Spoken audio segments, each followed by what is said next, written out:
Want the latest climate news in your inbox? You can sign up here to receive Climate FWD, our new email newsletter. Bonn, Germany. After wrangling through the night, the 23rd Conference of the United Nations Framework Convention on Climate Change wrapped up early Saturday with modest accomplishments, paving the way to complete by next year the rules that will set the Paris Agreement in motion. Delegates wrapping up before dawn congratulated themselves on another year of saving the process, if not the planet, and called on countries to be more ambitious in tackling emissions.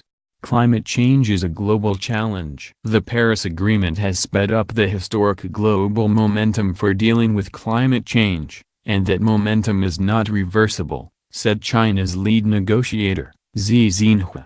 The conference resolved a handful of issues dear to vulnerable nations, but the most thorny decisions were kicked to 2018. Here's a look at what got resolved in Bonn, and what to look for in the year ahead. Big issues still not resolved.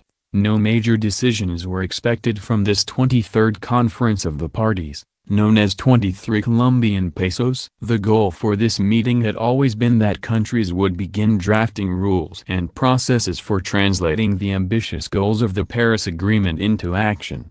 Under the 2015 Paris Agreement, nearly 200 nations submitted individual pledges to curb their greenhouse gas emissions, and wealthy countries promised to deliver aid, amounting to at least $100 billion per year by 2020. To help poor countries develop clean energy and build resilience to disasters.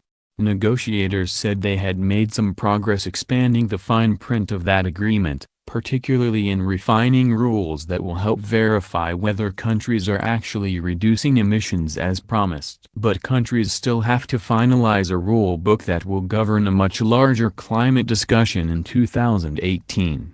When countries will formally gauge how much progress they have made in reducing emissions to date. That rulebook will have to be completed by next year's climate conference in Katowice, Poland. The United States is playing nice. Mostly. After President Trump announced in June that America would withdraw from the Paris Agreement by 2020, many feared his administration would play a spoiler role in this year's climate talks. That didn't happen. White House officials in Bonn did draw the ire of climate advocates when they staged a forum promoting fossil fuels and nuclear power. But, behind the scenes, a team of career State Department negotiators showed up to work with other countries on the details of international policy.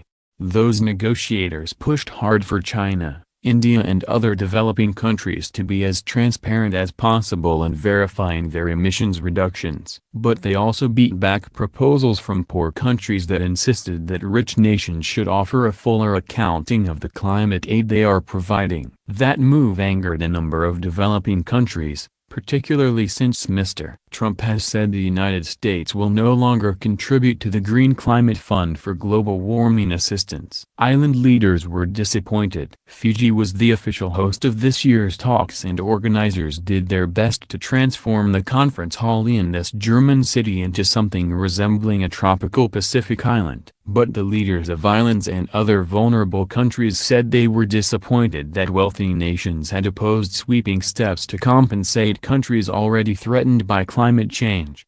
Negotiators did create a technical expert group to discuss the issue, known as loss and damage, which island leaders said they welcomed. Other island leaders said they were pleased that more programs to promote insurance coverage on islands were cropping up. But those on the front lines of disaster said they were getting tired of delays on what they need most, money. This means life or death for us, said Tommy Rumangza, the president of Palau, an archipelago in the Pacific. Helping islands and others hit by weather extremes, he said, is a moral question, and it requires a moral answer. Coal cast a shadow over the talks. The world is still wrestling with its reliance on the dirtiest of all fossil fuels. On Monday, midway through the talks, scientists reported that global carbon dioxide emissions would most likely rise in 2017 after a 3-year plateau, in part because of a rebounding Chinese coal consumption.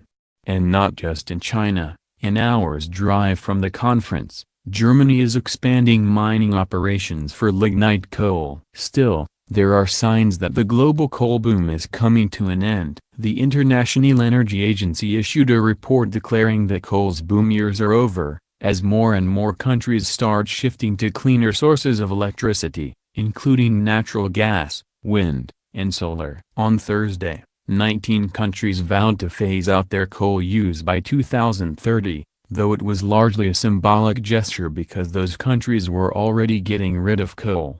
The world is still far from its climate goals. Under the Paris Agreement, nations vowed to limit the rise in global temperature since the Industrial Revolution to well below 2 degrees Celsius, 3.6 degrees Fahrenheit.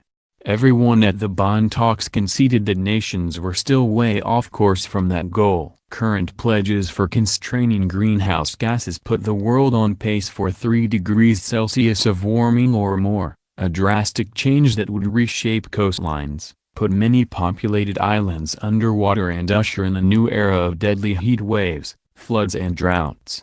Despite this, very few countries announced new initiatives to speed up emissions cuts. Some had hoped that China would announce a major cap-and-trade program for its emissions, but that was delayed. Environmentalists pressed Chancellor Angela Merkel to set a timetable for phasing out Germany's coal use, but she simply announced that she was holding tough discussions as she sought to form a new government.